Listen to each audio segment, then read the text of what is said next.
Edward told me. James told Edward, and they heard all about it from Thomas.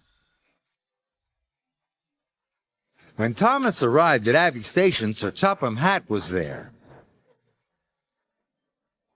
"Thomas, you must warn all engines not to cross the bridge until it's repaired," he boomed. Thomas felt proud. It was a very useful job. Just then he heard a whistle. Someone was coming. Thomas had to warn them. It was Neville, pulling Annie and Clarabel. Thomas was shocked. Annie and Clarabel were his carriages. "Hello," puffed Neville cheerfully. "I'm not talking to you," Thomas huffed crossly. Neville didn't know what he had done. Then Emily pulled in next to Neville. "Hello," said Neville happily.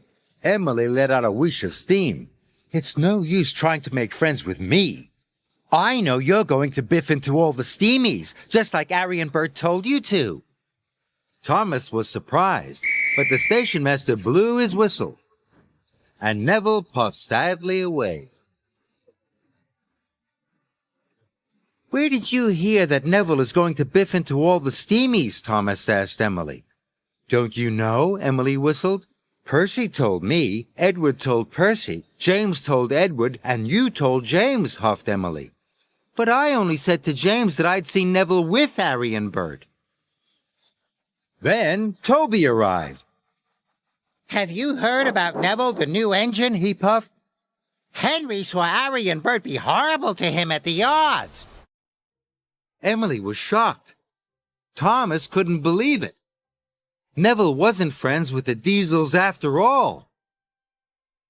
"Where was Neville going?" Emily tooted. "Cinders and ashes!" cried Thomas. "Neville's heading for the broken bridge. I must stop him!" Neville was speeding through the countryside as fast as he could. Suddenly, Neville saw a barrier on the track. He slammed on his brakes.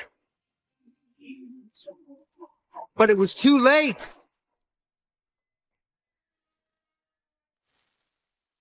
Neville was in terrible trouble.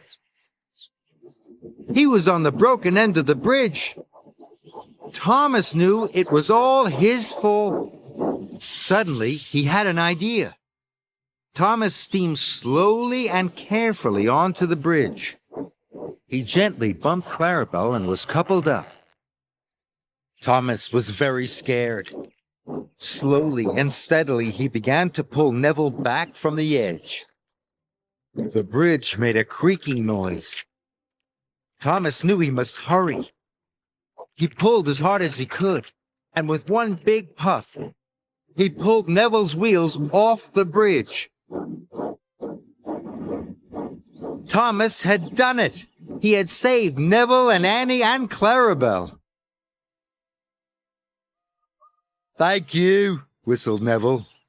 "I should have warned you," puffed Thomas, "but I was too busy believing silly stories.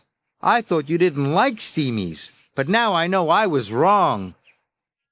Thomas gave Neville a long, friendly toot-toot. Neville was very happy. At last, he knew he had a good friend in Thomas.